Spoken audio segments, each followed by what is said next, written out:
So it's Christmas Eve, 2019. I'm in Taiwan, and I saw something in the Bible I hadn't heard from anyone, but I mean, go check. It makes total sense. Jesus' story starts with Joseph of Egypt. You know, Joseph was, had 11 brothers. His father was Jacob, also named Israel. Yeah, sold as a slave, Egypt. And betrayed, a life of hardship, 12 years in prison. He was 30 years old. He rose to power. Jesus started his public ministry when he was 30 years old. And finally, Joseph would have been about 39 when he finally caught up with his brothers. Thanks to Joseph, the whole family was saved. The whole nation, and probably several nations around Egypt, they were all saved. And Joseph, he went through the hardship, but he forgave his brothers who betrayed him. They sold him as a slave and lied to their father saying he was dead. Well, letting him believe it anyway. Massive forgiveness. And the brothers couldn't forgive themselves. They struggled to know if Joseph had really forgiven them. And of course Joseph had.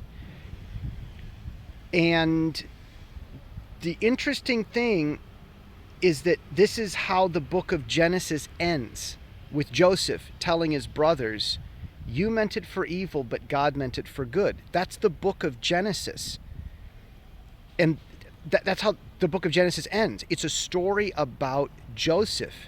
And Genesis, which is Joseph's story, started more than 2,000 years before that in outer space. Genesis 1, God makes everything, including earth. Then we get to chapter 2, we've got this garden and these super beings called man, the image of God. They're male and female. It's called man, whatever that meant at the time.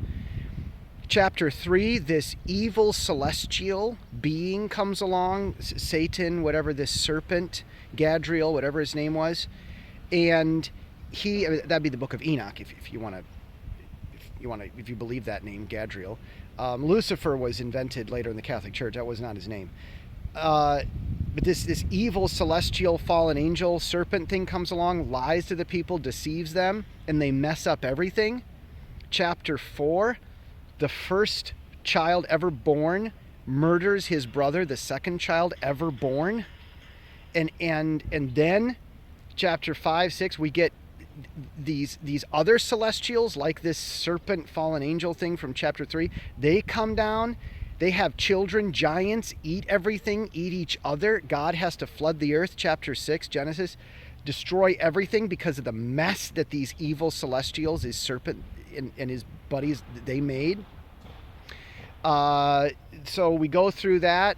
Chapter 11, the Tower of Babel. The people that survived try to start a worldwide cult to do the whole thing all over again. So God changes our languages so that doesn't happen, which would have happened anyway, changing the languages. You get off by yourselves. Look at English. There's British and American. You get off by yourselves, your language changes. So next chapter we get Abram. And his name gets changed to Abraham because God makes a promise with him. He has this amazing life. Miracles, wow, it's epic. He has a son, it's a miracle. Isaac, it's a miracle. He has kids. Isaac has an epic life. His kids have an epic life. One of his sons, Jacob, his name gets changed to Israel because God made a promise. Jacob lives this epic, amazing life, and we get to Joseph. And that's, Genesis is a story about Joseph. Joseph is where it began. Joseph is the beginning,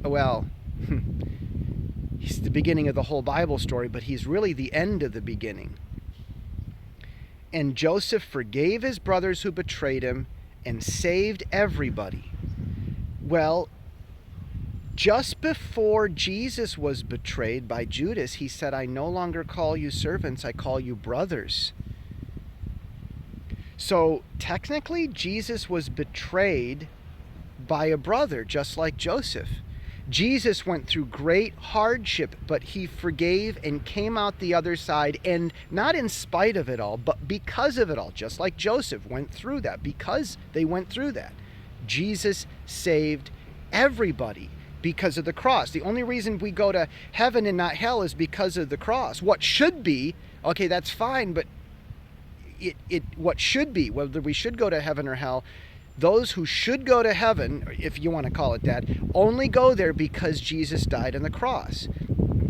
So you've got this Savior thing that came, and it started with Joseph. If you want to understand Jesus, you've got to start by understanding Joseph.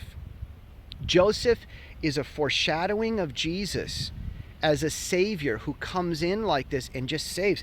Joseph was an alien. He was a foreigner in Egypt, but he was the master and ruler of the whole thing. Jesus said to Pontius Pilate, "My kingdom is not of this world." In a sense, Jesus was a foreigner, kind of. Yet he's the king.